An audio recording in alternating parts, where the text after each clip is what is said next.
देखो मुझे तो कुछ समझ में नहीं आ रहा है कि क्या होगा यार। 2 हफ्ते बाद हम दोनों भाइयों की शादी है और शादी के बाद हम दोनों भाई भला एक छोटे से कमरे में कैसे रहेंगे यार।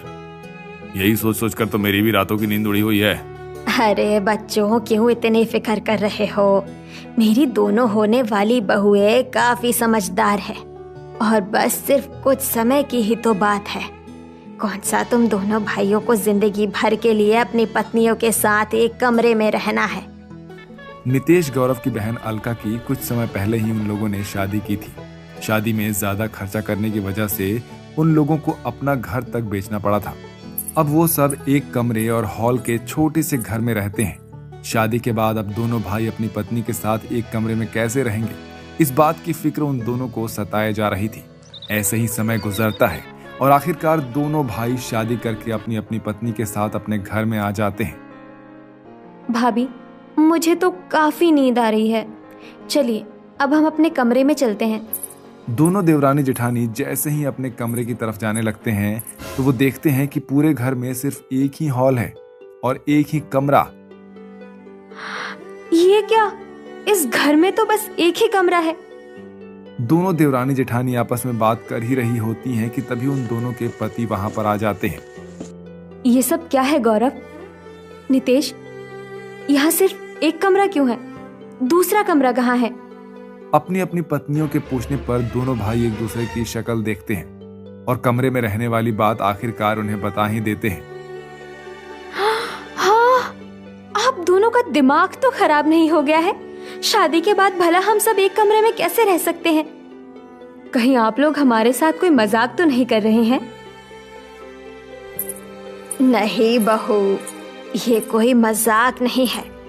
हाथ टाइट होने की वजह से मैं 2 कमरे वाला घर नहीं ले पाई, लेकिन तुम फिक्र मत करो, बस कुछ समय की ही बात है, जब तक थोड़ा सा एडजस्ट कर लो। सारी बातें जानकर दोनों बहुएं मुंह बनाते हुए उस कमरे में चली जाती हैं और चटाई बिछाकर अगल बगल में सो जाती हैं। एक तो इतना छोटा सा कमरा, ऊपर से इसमें हम 4 लोग। मेरा तो दम घुट रहा है इस कमरे में। दोनों देवरानी जेठानी अपने अपने पतियों पर गुस्सा करती हैं और शादी के थकान के चलते अब आखिरकार वो दोनों सो जाती हैं। लेकिन तभी अचानक साक्षी नींद में अपना दायां पैर से अपनी जेठानी उर्मिला को मार देती है, जिससे उर्मिला की घबरा कर नींद खुल जाती है। एक तो सुहाग रात के दिन मुझे इन दोनों के साथ रहना पड़ रहा है और ये महारानी है कि नींद में मुझ पर ही हाथ पैर चला रही है। उर्मिला सिराने रखे गिलास को लेकर सारा पानी साक्षी पर डाल देती है, जिससे अब साक्षी की भी नींद खुल जाती है। आपकी हिम्मत कैसे हुई मुझ पर पानी डालने की? बिल्कुल वैसे ही जैसे तूने मुझ पर पैर डाला। अपनी अपनी पत्नियों को यूं आपस में लड़ता हुआ देखकर दोनों भाई उन्हें जैसे तैसे शांत करवाते हैं और वापस सोने की कोशिश करते हैं कि तभी अचानक से दोनों देवर देवरानी में प्यार भरी बातें शुरू हो जाती है। पता है नितेश, मैंने तो प्लान बना लिया है कि हम हनीमून पर कहाँ जाएंगे। पता है, मैंने भी प्लान बनाया है। दोनों देवर देवरानी एक दूसरे को अपने अपने हनीमून प्लान्स के बारे में बताते हैं। उन दोनों की खुसुर फुसुर से उर्मिला की बार बार नींद खुल जाती है। एक तो तुम दोनों की वजह से हमारी सुहागरात खराब हो गई, ऊपर से अब तुम दोनों हमें चैन से सोने भी नहीं दोगे। बोल तो ऐसे रही हो कि जैसे हम तो तुम्हारी सुहागरात खराब करके खूब मजे से सुहागरात मना रहे हैं। कि हम दोनों की सुहागरात खराब नहीं हुई? और अगर इतनी तकलीफ हो रही है ना, तो कानों में रुई लगाकर सो जाओ। दोनों भाई अपनी अपनी पत्नियों को चुप करवाने की काफी कोशिश करते हैं, लेकिन अब वो दोनों कहाँ चुप होने वाली थी। दोनों देवरानी जेठानी एक दूसरे से लड़ ही रही होती हैं कि तभी उर्मिला की नजर ऊपर बड़ी टान पर जाती है, जिसे देखकर उर्मिला को एक काफी अच्छा आइडिया आता है। अब बस देखते जाओ कि मैं कैसे इस एक कमरे में जेठानी की सुहागरात मनवाती हूँ। सुनिए जी, अगर घर पर सीढ़ी है तो उसे ले आइए। गौरव घर से बाहर जाता है और सीढ़ी को घर के अंदर लेकर आ जाता है और लाकर टान पर लगा देता है और उर्मिला सीढ़ियों की मदद से टान पर चढ़ती है और वहां पर अपना और अपने पति के लिए एक अच्छे से बिस्तर का व्यवस्था करती है। जिसके बाद अब एक कमरे में जहां ऊपर जेठ जेठानी होते हैं, वहीं नीचे देवर देवरानी होते हैं। उर्मिला, लेकिन यार मुझे तो काफी डर लग रहा है, अब कहीं हम लोग नीचे ना गिर जाएं यार। किस डरपोक आदमी से शादी कर ली मैंने।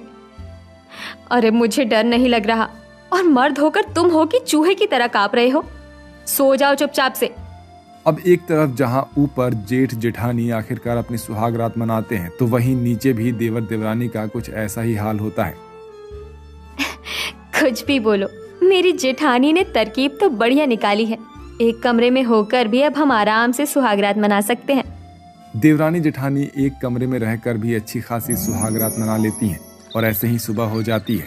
लेकिन इस कमरे में क्या दोनों देवरानी जेठानी एक साथ हंसी खुशी रह पाएंगी, या उनके बीच तीसरा विश्व युद्ध छिड़ेगा? इसे जानने के लिए तो हमें अब कहानी में आगे बढ़ना होगा। हे भगवान, क्या हालत बना रखी है कमरे की।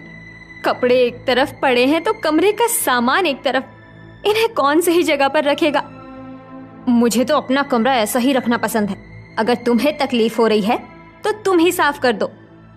अपनी जेठानी का जवाब सुनकर साक्षी को बहुत गुस्सा आता है, लेकिन वो अपना गुस्सा शांत करती है। इस एक कमरे में रहने की वजह से आए दिन छोटी मोटी बातों को लेकर दोनों देवरानी जेठानी के बीच में बहस छिड़ जाती थी। दोनों देवरानी जेठानी की छोटी छोटी बहस कभी कभी तो बड़ी बड़ी लड़ाई में तब्दील हो जाती थी। जहां जेठानी देवरानी पर हमला करने के लिए झाड़ू लेकर खड़ी होती है, तो वहीं देवरानी जेठानी पर हमला करने के लिए पोछा। देख ले उर्मिला, अगर मुझे जरा भी झाड़ू छुई ना तो पोछा तेरे मुंह पर देकर मारूंगी।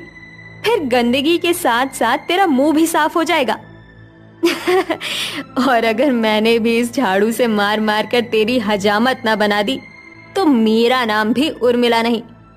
हे भगवान, तू मुझे ही कौन से पाप की सजा दे रहा है जो ऐसे हिटलर जैसी बहुओं से पाला पड़ गया।